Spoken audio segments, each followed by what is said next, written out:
Great. Kaylee, we were just welcoming you, and I think I had you on mute, so welcome. That is okay. That is okay.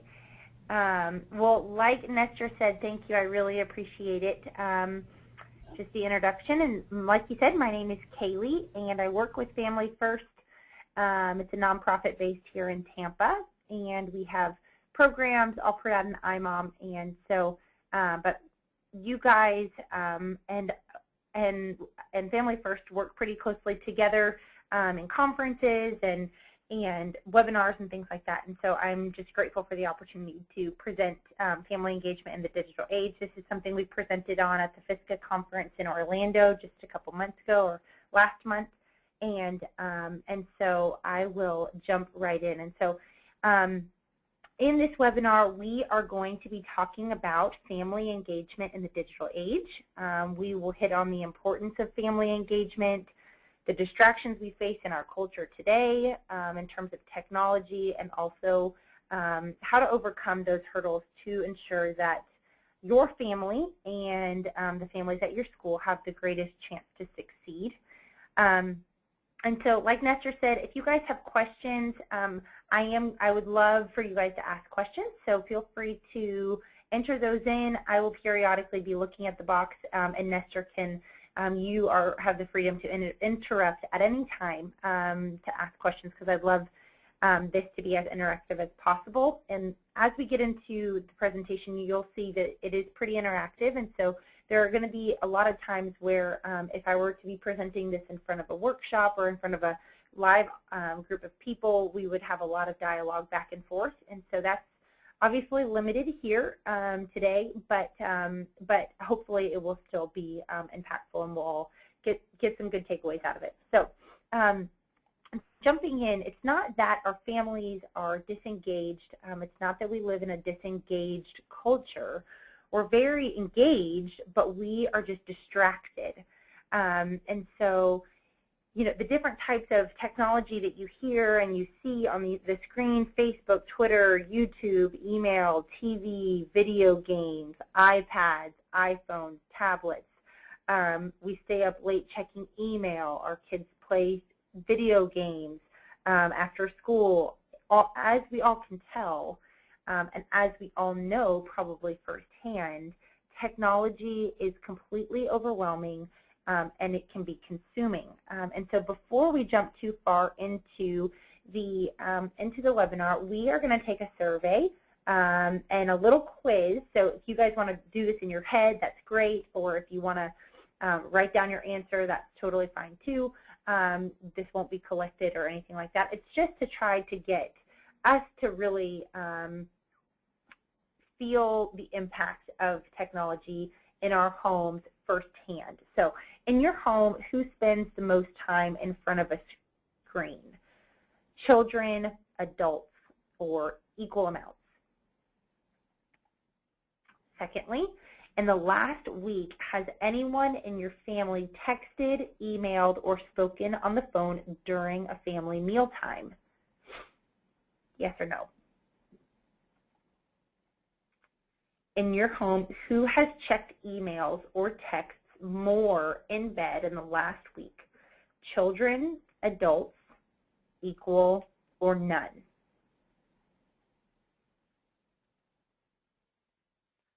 On average, how many hours a week do you spend interacting with your family without a screen being present? So no TV, no computer, no iPhone, iPad. Less than 5 hours, 5 to 10 hours, 10 to 15 hours, or more than 15 hours? This is a good one. In the last week, have you gotten into strong disagreements with your kids regarding the use of technology?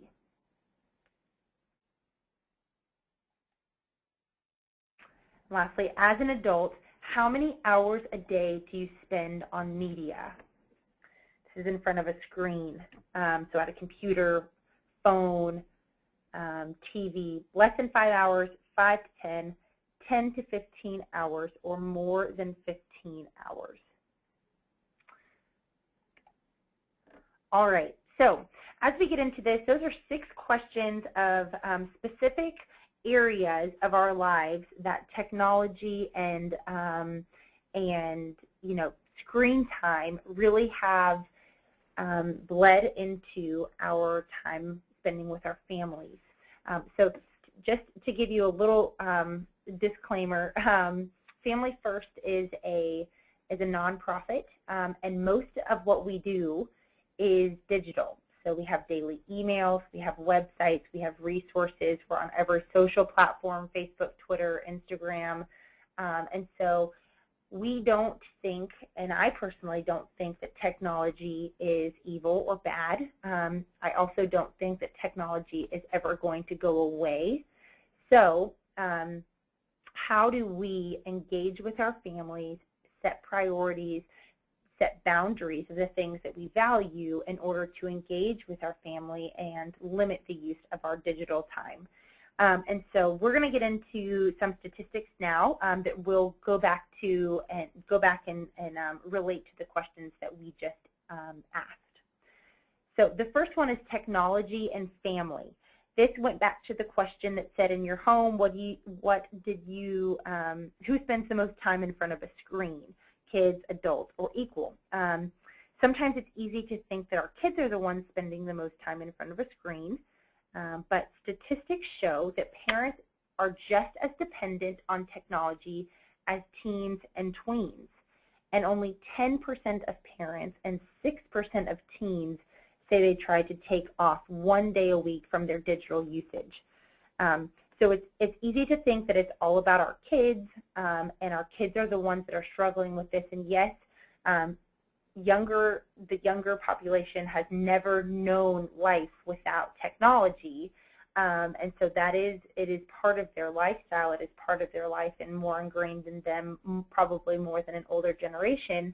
But parents are just as dependent on technology and digital time as teens are. So the second one is technology and meal times. This went back to the question that we asked about anyone texting, emailing, or talking on the phone during family mealtime. I know that in my home we really try to set a boundary on meal times and just keep our cell phones and our iPads away, turn the TV off, and really try to connect with one another around the dinner table. But nearly 50% of both parents and teens said they emailed, texted, or talked on the phone while eating last week. So that would be half of us. I'm not sure exactly how many are on the call right now, but half of us have texted, talked on the phone, or checked emails while we were sitting around at the dinner table just last week. And 40% of youth and 33% of parents have used 2 or more screens simultaneously during this time period. So that's 2 screens. That's an iPad and the TV on. That's watching, checking your emails on your phone while you have the iPad with a show going. So we are constantly immersed in this technological world, and so instead of taking valuable time to engage in conversation, we are being distracted and we are being sucked into technology and the digital age. The third one is technology and sleep. Now this goes back to the question that said, who texted or emailed in bed this past week? And this one is, I will let you know, some of these topics like meal times and family time and others are a little bit more. It's a little bit more of a direct correlation between family time and family engagement. Sleep is one of those that's an indirect correlation. So when we don't get enough sleep, when we don't get enough rest, we might be impatient. We might, our kids might not have the most motivation to learn. They might be sleepy. They will be not have the focus and the attention to learn and to obey and to do things around the home. And we just might be, less motivated if we're tired. And so, So 50% of students and 20% of parents have checked emails or texts in bed in the last week. And so this is just an example of technology and our phones and emails really intruding on sleep, and you know, it's really, technology is bleeding into our time with our families. Another one is technology and quality time. So this went back to the question of how many hours a week do you spend interacting with your family without a screen being present? So no phone, TV, video games, computers. You know, even as our family, as we watch a movie, there's still sometimes I find family members on their smartphones. So they're really sitting in front of two screens, being overstimulated by technology.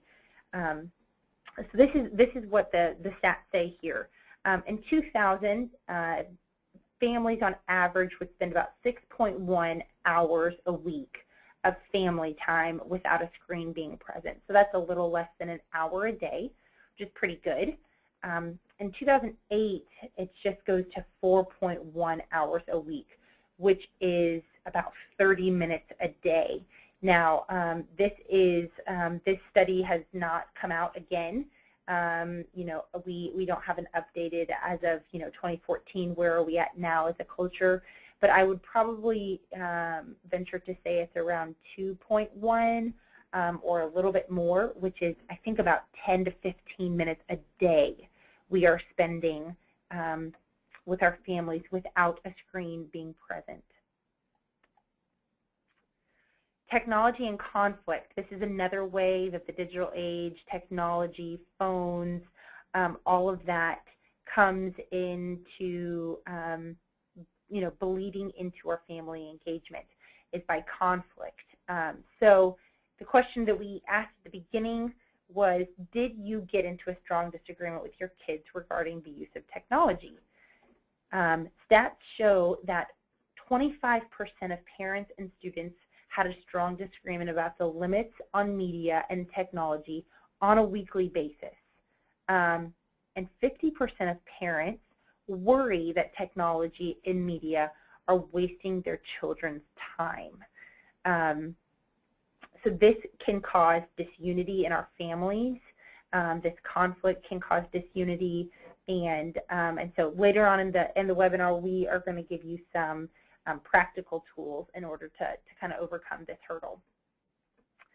The last question that we asked was, how many of you spend, on average, how many hours do you spend on media a day?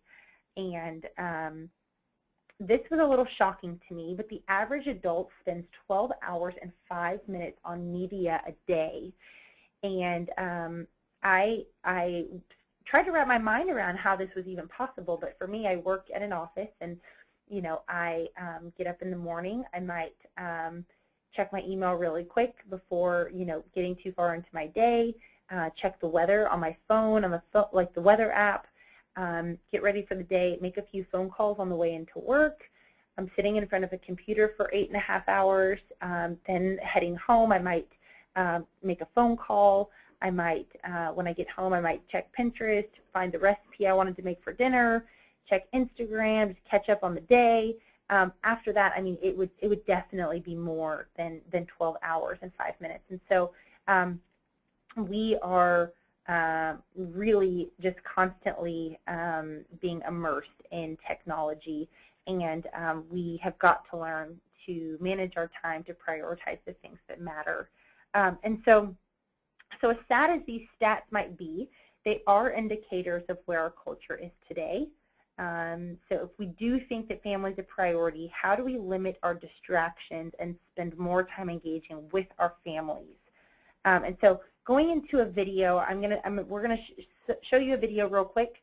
It is a commercial, and it just shows you how one family figured out what really truly mattered to them. As a disclaimer, this is a car commercial, so we are not endorsing or trying to send you a message that you need to buy a Chevy, but let's go ahead and check out this video real quick.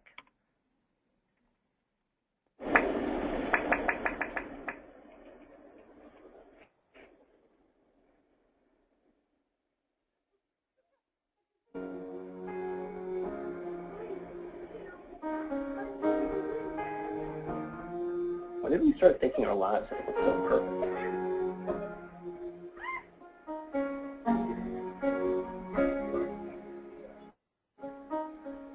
Probably somewhere between that trip to Paris and that 6-day juice cleanse. At some point, it became more important to show off than to share.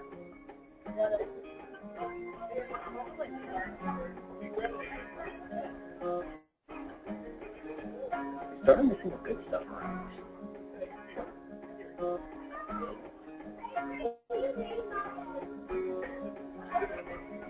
Just so we can focus on what makes our lives look good on the screen.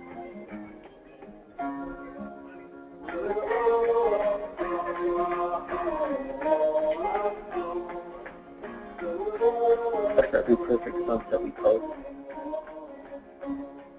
at the moment we aren't showing the world. Maybe we should.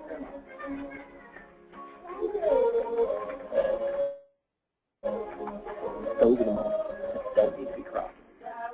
Or filtered. At all. Well, I swear I did not see it.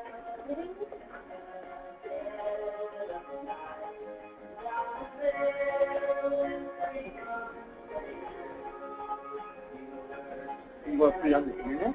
Yeah. You think it's a good idea? No.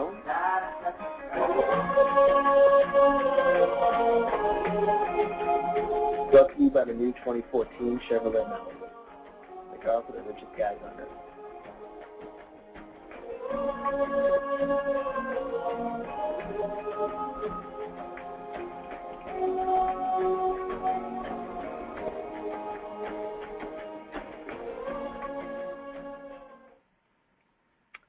So I hope that you guys were able to hear that okay, and that it was clear. But that video, I think, is just a good snapshot. We see at the beginning, you know, there was a line in there that just says, when did we think it was more important to show off than to share? And we live in a culture that is just trying to keep up. Things on Instagram and Facebook and different social networking sites are typically posts of the highlights. And just like she did, you know, the cake, and while she's missing out on other opportunities to really spend time engaging with her family. And there's very few times that we do show real life, and so it is a constant battle to fight to keep up, and to really it's a hard and exhausting culture. And so one thing that we've really seen through our content at Family First is that while people are very engaged online and distracted with technology and maybe have thousands of virtual friends on Facebook, technology has really led us to have a very lonely culture. And so we really are big proponents of engaging with your family face-to-face with the limits of technology. And so at the end of the video, we saw that, you know, she cared more about her son being okay than the actual car, and she wanted to post about that. And so just a neat video, and if you guys are interested in getting that afterwards to be able to show, I'd be happy to provide that for you. So we've seen the hurdle, the statistics. We know the challenges personally, firsthand, and I think all of us would be on the same page to say that we really do want to spend time with our families, and we want to make that a priority. And so here are a few benefits of an engaged family, and you guys as counselors know this better than anybody. But students are more consistent in school attendance. So when families are engaged, the parents are dropping them off. They're making sure they get on the bus. They are more engaged in making sure and invested in their education and making sure their bodies are in those seats. And so the kids are more likely to be in school. And because of that, they get better grades. It's hard to get good grades when you're not there, and you guys know that as counselors. Another thing that we've seen, that we've researched, is that there's just an overall increased motivation in students that come from engaged families. And so they feel empowered, they feel believed in, and they want to succeed, they're motivated, and they really do want to learn. You guys also probably see this. You can easily identify, I'm sure, kids that have families that are engaged compared to kids whose families are disengaged. They have fewer behavioral problems. Kids that are their families are engaged, they act out less in school. And at Family First, we really do believe that the primary disciplinarian is in the home. It's not the teacher's job or the school counselor's job to be the primary disciplinarian, while you guys do spend most of the time of the child's waking hours with them and can train and correct them. It really should primarily be coming from the family, and when families are doing that, kids have fewer behavioral problems. They also have an increased ability to learn. So again, kids are more empowered when a family believes in them and they're invested in them, and they have confidence in them, and they're engaged in their schoolwork, they're engaged in their education. Kids have an increased ability to learn. They're obviously more likely to stay in school and graduate. They have an enhanced creativity. So this isn't just necessarily creativity in the arts, but it could be in writing, and even just in the way that children solve problems. And so obviously our children will grow up, and creativity is something that at a young age can be instilled in them in the way that they live, the way that they handle issues, problems, and that's a great characteristic to have, and typically we see that in families who are engaged. And then the last one is improved time management skills. So families maybe who keep their kids involved in extracurricular activities, helping them prioritize their homework before practice or after practice, helping them manage their time. We see that is another main characteristic. And all of these characteristics that we pulled have a kind of a general theme of education and school, but those are not the only benefits of an engaged family. As you know, self-esteem in women and in girls, and just confidence and young men are two other benefits of an engaged family. And communication skills, leadership skills, all of those type of things also come from parents who are really engaged and invested in their kids' lives. And so now that we've kind of discussed the distractions in the culture and the benefits of an engaged culture, how do we fight to be more engaged with our families in the digital age? So I'm going to run through 6 things that we can do to prioritize our families in the digital age, and then we'll drill deeper into these as we go. And just wanted to pause real quick and just make sure that I don't see any questions, but I just wanted to pause real quick to make sure I wasn't moving too fast if people had questions. So I will pause, and Nestor, if there are any questions that you've received that I don't see, feel free to let me know. There's no questions at this time that I've seen. Perfect. Okay, we will keep on moving. So how do we make family a priority in the digital age? Demonstrating parental leadership is one, connecting intentionally over family meals, setting boundaries on technology, scheduling family fun time, communicating proactively, and don't waste the time that you have.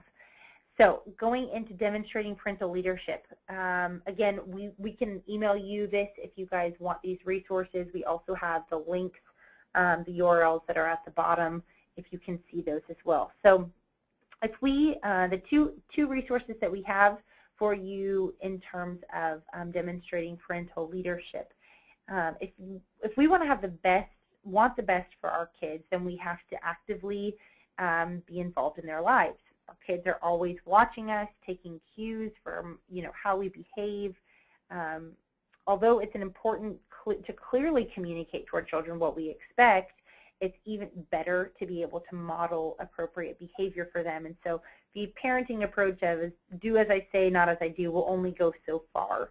And unfortunately, we all know being a parent doesn't come with an instruction manual, and so sometimes it can be challenging to engage with our families when we're not really sure what to do or how to do it. So the first book that we will recommend is the Have a New Kid by Friday by Dr. Kevin Leman. In this book, Dr. Kevin Leman challenges parents to look at their behavior and see how their behavior is influencing their child's behavior.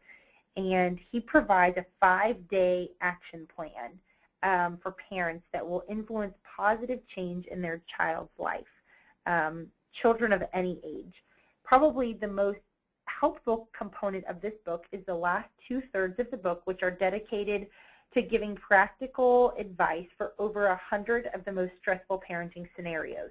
This includes the use of various forms of technology, cell phones, social media, the internet, TV, video games, and even online pornography. The second resource we have for you is 10 Ways to Lead Your Family by All Pro Dad. Again, the first one you'll see is Leading from the Front, which is being an example, modeling the respect and responsibility.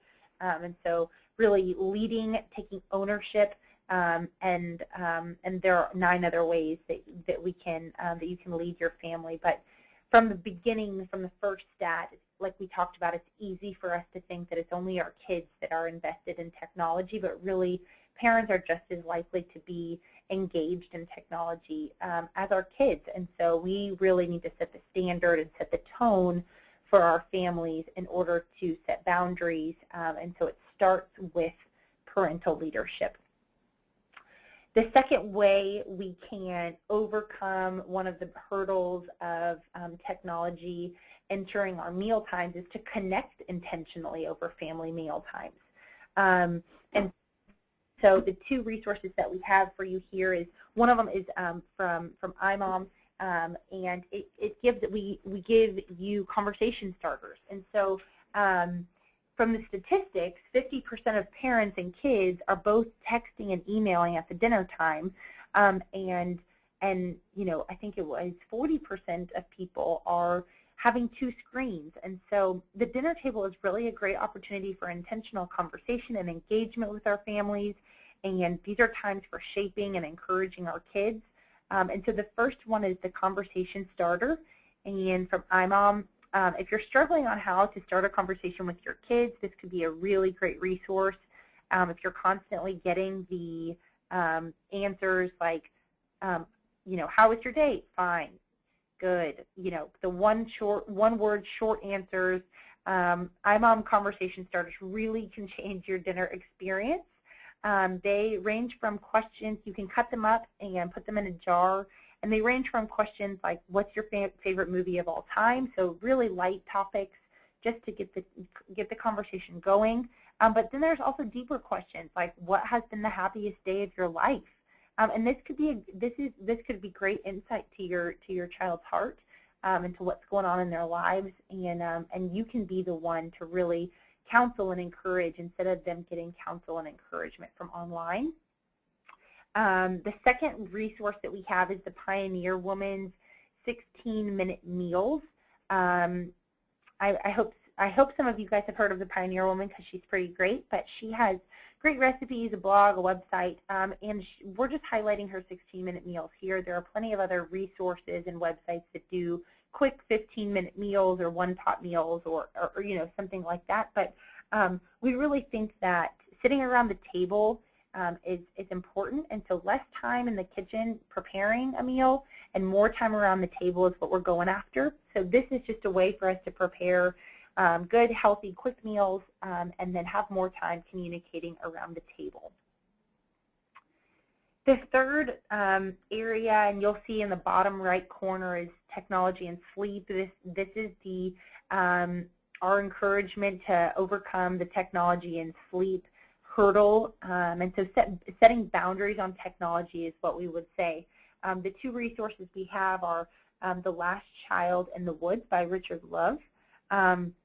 This book compares the differences in playing outside versus staring at a screen, playing video games after school. And so Richard Love talks about a nature deficit disorder So 10 years ago, kids were coming home, they were playing outside, they were sweating, they were running around, they were burning energy, they were active, and now we see most students come home and they're sitting and they're stationary, and so this book really just compares the lifestyles of those two kids, and so we look to see now today we have more children who suffer from ADHD and ADD and childhood obesity. There are studies from the Center of Disease and Control and Preservation that 73 million people, or 1 in 3 Americans, are obese. We have more students that are that have ADHD that are unable to focus because they are so overstimulated by the screens and the advertisements and the pop-ups and the noises and everything that comes with technology, that they aren't able to focus and read when it really has to be quiet and they need to be still to be able to read and to focus is something that they're really struggling with. And so this book really just has a lot of good implications of just what it looks like to set boundaries, setting boundaries on technology, encouraging our kids to go outside, encouraging them to be active, and for the purpose of just a healthier lifestyle. The second resources that we would recommend is the Social Media Contract for Kids. So this resource is from iMom, but there are probably plenty of other contract type documents or PDFs on Pinterest or somewhere else online. But this is a really great practical tool to create guidelines for your kids to be able to really monitor the way they're spending their time. So it talks about the setup process, the sharing process, the conduct. This also could be something that you have at school. And so if your students are really struggling with limiting the use of social media and technology, this could be a great resource to put in the classroom, to put in your office, to go over with students, to send it home with them, to encourage parents to set boundaries for their kids. And so this is a way that we really can prioritize family by setting boundaries on technology, not spending so much time in bed, not spending time during meal times, not losing sleep over technology, but really limiting our usage in order to prioritize the things that we value. The next one is scheduling family fun time, and so this correlates with our technology and quality time. So we are probably averaging about 20 minutes, I would say, a day of family time without a screen being present. That's just the average family, and that's what the statistics show. And so we really wanted to give you guys and encourage you that when you do have family time, make it fun. I know it sounds so simple, but our kids are going to want to spend time with us, and they're going to look forward to family time if we really can make it fun. And so the first resource is the Family Fun Time Cards by All Pro Dad. These are just ideas that you can cut up, again, put in a jar when you know that you're going to have a Friday night, a family night, or Saturday, that you can pick it out and go and do it. And so some of these, obviously, like you can see, they are maybe in front of a TV, so like the home movie night, reminiscing on history and showing them home videos. Yes, it is in front of technology, but hopefully there could be some good conversations around that. But board games, helping the homeless, making dinner together, really emphasizing having fun with your family and scheduling it out. The second resource is mykidsadventures.com. This is a great resource and website to help you really make the most of your family time and create great memories with your kids.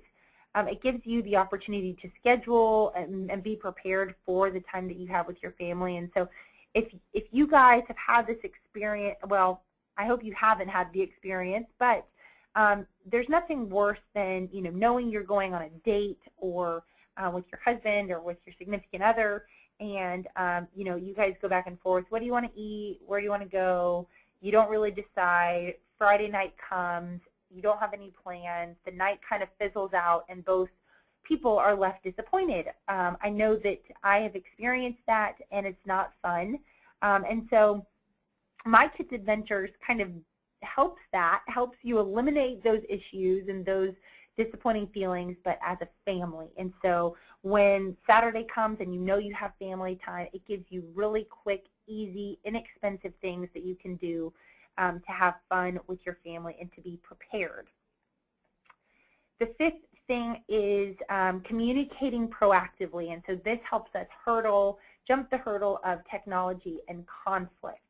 And so instead of getting frustrated with your kids in the heat of the moment, or your students in the heat of the moment, when they've spent so much time in front of a screen, or they aren't paying attention because they are just immersed in their phones and swiping and clicking on things, we want to encourage you as counselors and as parents to try to communicate proactively and prevent conflict. So the two resources that we have for you are the 5lovelanguages.com.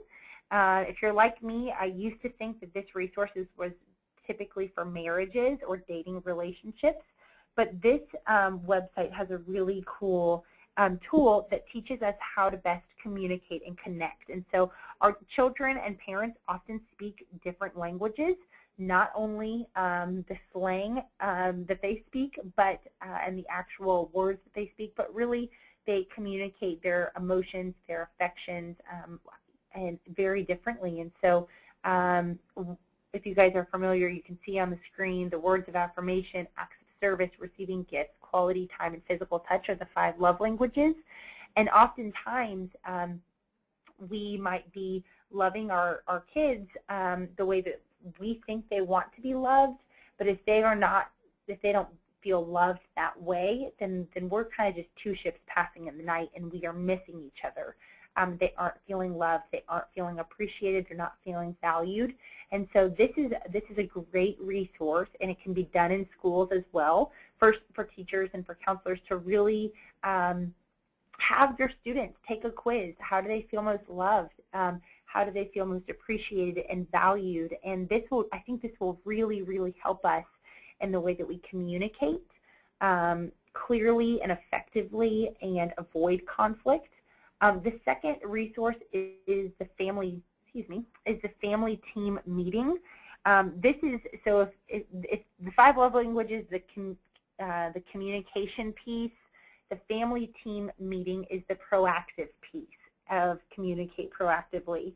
And this tool was created to encourage you to have a weekly or monthly family team meeting. This also can be done in your class, and we can edit that for you. But this is a great way to address an issue before it gets heated and set the standard and the rules of your home. And so you can cover a different topic. It can be technology usage, or it can be something else. But you can examine the options, you can analyze your options, and then you can make a decision. You can say, our family will not have our phones out at the dinner table. We can all sign it, we can agree to it. And so instead of blowing up at your family and raising your voice and getting heated and experiencing conflict over the technology usage, you can easily just refer back to the family team meeting that we signed this, that this is our agreement as a team, as a family team, and hopefully that would promote unity and less conflict. And the last one that we want to encourage you to hurdle over is technology and time management. And so how technology is affecting our time management and how time management affects our family engagement. The two resources that we have, the first one is Margin by Richard Swenson. And this book clearly defines margin as the gap between our limit and our load. So what we can handle and all that's on our plate. He really encourages us to grow our margin, to have more space in our day for spontaneity, for rest. And so we live in a culture where we are busy. We're really busy and we're really exhausted. And so this book encourages us to create margin in our life. And so I know that if we just had a little bit more margin in our lives, we could make the most of the little moments when they come.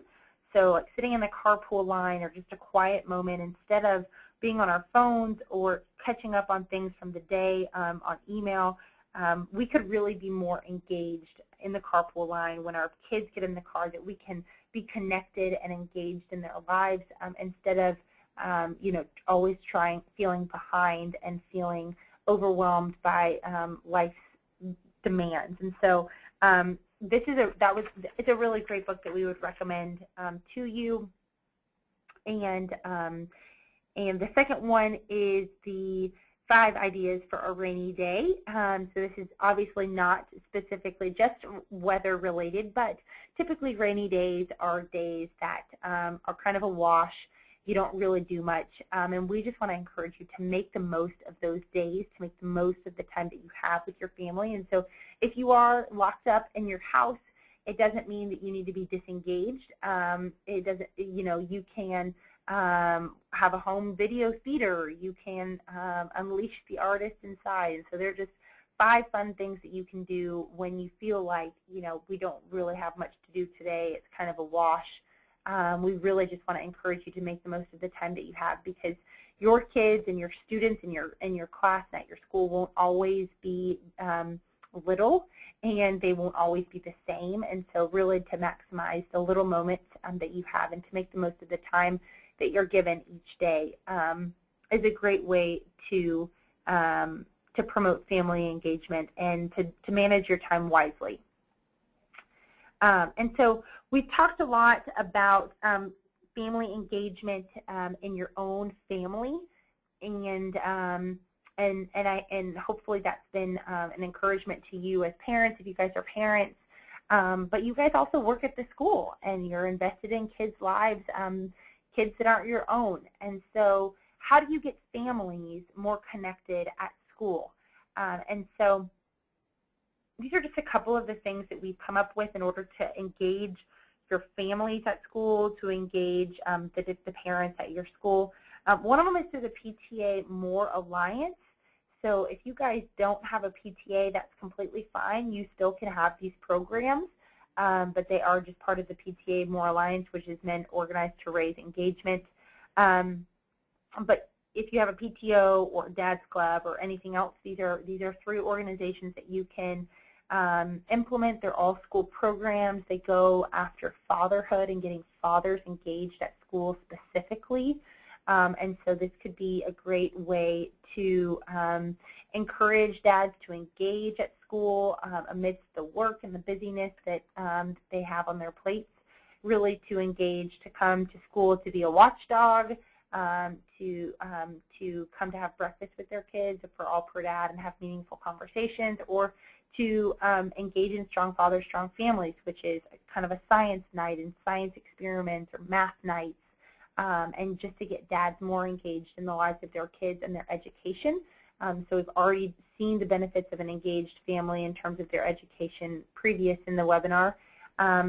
Other ideas are pizza nights, I'm on Morning, which is a motherhood program, Meet the Teacher, Carnival, movie nights, Dad's Club, and there's so many more. Fall festivals and Trunk or Treat. I know that was a few other things that were mentioned at the FISCA conference. But we really want to get families engaged and connected at school. Technology is going to compete with school and their time. But really just to give them fun and meaningful opportunities to engage at school can change the life of your school, the atmosphere of the school, and can build better relationships between the families of your students as well as the administration. And so just in closing, we talked about the benefits of an engaged family, and we do live in a culture that's hard to be engaged. We have lots that are fighting for our attention, and so hopefully with the 6 different resources we gave and the encouragement that we gave, you guys will be able to really prioritize and value your family and set boundaries for family time and family engagement amidst the distractions. So if you want more information, if you want any of these links, I'm more than happy to email them out to you. The links to the different handouts and resources that I suggested. And so if you want that, you can call us at the 800 number that's on the screen, or email me at schoolprograms@familyfirst.net. And so again, I just wanted to say thank you for having me. Hopefully this was beneficial for you. And I know that we have a little more than 10 minutes, and so I just wanted to open it up to Nestor if there were any questions that I would really.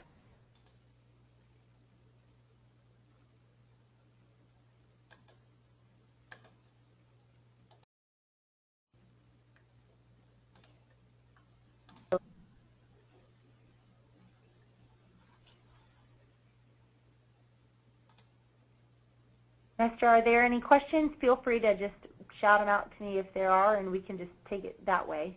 Sorry about that. No, I don't see any questions. I did accidentally mute everyone, but we're back. Okay. At this time, I just want to remind everyone that, again, please reach out to Kylie at the phone number and email address. Any of her handouts, she's willing to work with you. I've met Kylie at the FISCA conferences before, and just very open, very much all for the school counselor. So please reach out to Kylie. Is there anything else, Kylie, any other reminders? I don't know. If you, like I said before, and Nestor said, if you guys have questions, feel free to email us. We really appreciate you being on the webinar, and if you guys have feedback for it, or if you're looking for something different, feel free to just shoot me an email, and we would be happy to work alongside you more closely. And FISCA just wants to remind everyone that this is our first webinar for this season, if you will, and we'll continue to offer them. Please expect a recording of this webinar that will be offered to you in a follow-up email. So please look out for that, and any other information related with our speaker will be followed up with in that email. I think that's it, Kylie. Thank you so much, and everyone, have a great evening. Awesome. Thank you for having me.